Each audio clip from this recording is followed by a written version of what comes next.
Experience. جتنے دوست ہوں آپ کے زیادہ اتنے کم ہوتے ہیں. ٹھیک ہے, برے وقت کے تھوڑے ساتھی. جتنے زیادہ آپ کے دوست ہوں اتنے کم ہوتے ہیں. ٹھیک ہے. آپ کو تو اس دوران بڑے دوست جی میں نے بہت کچھ سیکھا سر, میں نے بہت کچھ سیکھا. یعنی میں نے سیکھا کہ ماضی میں نے کچھ چیزیں ایسی کی جو اس وقت شاید مجھے ان کے بارے میں علم نہیں تھا. یہ بھی سیکھا میں نے, لیکن میں نے صرف سیکھا نہیں, میں نے ریویو بھی کیا. انجانے میں کی وہ چیزیں. نہیں, میں نے جا کے معافی بھی مانگی ایک دو لوگوں سے. اچھا, میں یہ وہ جو ہمارے لاپتہ افراد کا دھادا تو آ گیا, میں نے جا کے ان سے معافی مانگی. میں نے کہا میرے کمنٹ سے آپ کو تکلیف پہنچی ہوگی, میں آپ سے معافی چاہتا ہوں. دوسرا میں نے ایک اور چیز دیکھی کہ یونٹی بہت چیز ہے. اختلاف رائے جتنا مرضی ہو, آپ کو یونٹی قائم ضرور رکھنی چاہیے. یہاں بیٹھے ہوئے ہم سب لوگوں میں اتفاق یا اختلاف ہو سکتا ہے, لیکن ایک دوسرے کے رائٹ کے لیے اور اس کی پروٹیکشن کے لیے یونٹی ہونا بہت ضروری ہے. یہ میں نے اس میں سیکھا. ٹھیک ہے. یعنی میرا کسی ایک صحافی کے ساتھ اس بات پہ تو اختلاف ہو سکتا ہے کہ یہ چیز ٹھیک ہے, یہ چیز غلط ہے, لیکن اگر اس کے منہ پہ کوئی ہاتھ رکھ کے اس کو اٹھا کر لے جائے گا نا, تو پھر مجھے اس کے ساتھ کھڑا ہونا پڑے گا. اور میں آپ کو سیریسلی بتاؤں کہ ہم پہلے یہ کرتے ضرور تھے, جب کبھی ظلم اور زیادتی ہوتی تھی تو کھڑے تو ہوتے تھے لیکن برائے نام ہوتے تھے, اگر مگر کے ساتھ. ارے اگر مگر بھی نہیں, دل کے ساتھ کھڑی, دل سے کھڑے نہیں ہوتے. ٹھیک ہے. ابھی بھی ہم بعض اوقات یہ کرتے ہیں, ہم دل سے کھڑے نہیں ہوتے تھے. لیکن اس سارے سینیریو نے مجھے نہیں, تقریباً ساری صحافتی برادری کو یہ بات سمجھا دی ہے کہ دس از اے میٹر آف سروائیول. یہ بات پولیٹیشنز کو بھی سمجھ آنی چاہیے کہ آج ادھر کٹ پڑ رہی ہے نا, تو یہ بھائی جان یہ چھتر چلتا ہی رہنا ہے. ایگزیکٹلی. اس کے آگے تشریف چینج ہونی ہے صرف. تو وہ کبھی کسی کی تو کبھی کسی کی. بالکل ٹھیک ہے. اور اختلاف رائے ہو, بلکہ لیکن ایسوسیشن کی اگر میں بات کروں نا, تو ہمارا تو ہم بڑے مطمئن بیٹھے ہوتے ہیں نا. ہمارے پاس جب آئے نا افسار عالم صاحب کے اوپر ہوا, اس کے بعد وہ آئے ادھر, پھر افسار عباسی صاحب آئے, تو اس ٹائم ہم ان کے ساتھ بھی جا کے کھڑے ہو جاتے تھے.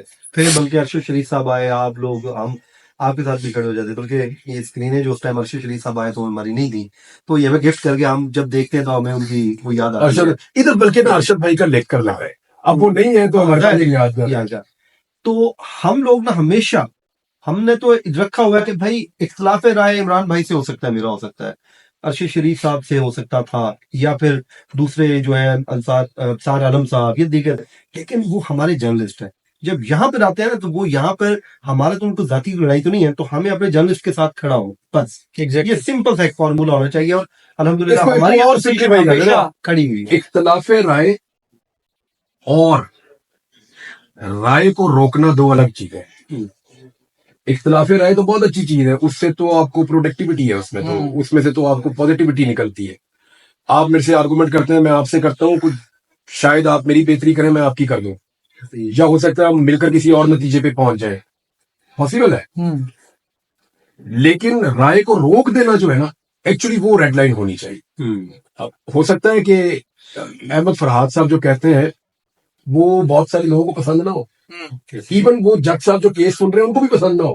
بالکل ٹھیک ہے, لیکن بھائی وہ اس کی رائے ہے, تو اس کے لیے جج صاحب نے مہربانی کی, اور باقی سب لوگ جو وہاں کھڑے تھے وہ سب ضروری تو نہیں ہے کہ وہ احمد فرحاد کی یا فرحاد کی رائے سے وہ اتفاق کرتے ہو, لیکن وہ ان کے لیے آئے. اسی طرح میں احمد فرحاد صاحب کو جانتا بھی نہیں تھا, مجھے پتا بھی نہیں تھا, تو مجھے پتا چلا انہوں نے میرے لیے آواز اٹھائی. بہت سارے ایسے صحافیوں نے میرے لیے آواز اٹھائی اور میں نے ان کے لیے آواز اٹھائی, جن کے ساتھ میرا اس بات کے اوپر اختلاف پہلے بھی تھا, اب بھی ہے, اور وہ آئندہ بھی رہے گا. اس دن جب ہم لوگ اکٹھے ہوئے, کچھ سینئر صحافی بیٹھے ہوئے تھے, میں ان سے ملا بھی, تو میں نے ان سے کہا جی اختلاف رائے ہمارا رہے گا اور وہ رہنا چاہیے, لیکن اس کو ہم اس کا فائدہ کسی کو نہیں اٹھانے دیں. ایکچولی ہوا یہ ہے نا کہ ہمارے اختلاف کو ڈیوائڈ اینڈ رول کے لیے استعمال کر دیا نا. بالکل صحیح, اور ہم استعمال ہو گئے. ایشو ایک ہو رہا ہے نا کہ باقی جو لوگ ہیں نا, باقی جو ان کے پاس تو ایک جگہ ہے یونٹی کی, جہاں پہ وہ بیٹھتے ہیں, اٹھتے ہیں, کھاتے پیتے, کھیلتے ہیں. صحافیوں کے پاس کوئی ایک ایسا پوائنٹ نہیں ہے. پریس کلب ہے لیکن وہاں پہ نا مطلب جو پروفیشنل صحافی ہیں وہ بہت کم جاتے ہیں. تو ایسی ایکٹیویٹیز جنریٹ کرنی چاہیے جہاں پہ مہینے میں 2 مہینے بعد سارے صحافی اکٹھے ہو سکے, چاہے وہ کرکٹ میچ ہو یا اس طرح کی ایکٹیویٹیز کسی کو شروع کرنی پڑے گی, تاکہ جس طرح آج اکٹھے ہوئے ہیں نا, باتیں ہوتی ہیں, 100 باتیں, اختلاف آپس میں ختم ہوتا ہے. اس طرح کی کوئی ایکٹیویٹیز ہوں لوور لیول پہ, اسلام آباد لیول پہ, تاکہ سارے جو ہیں وہ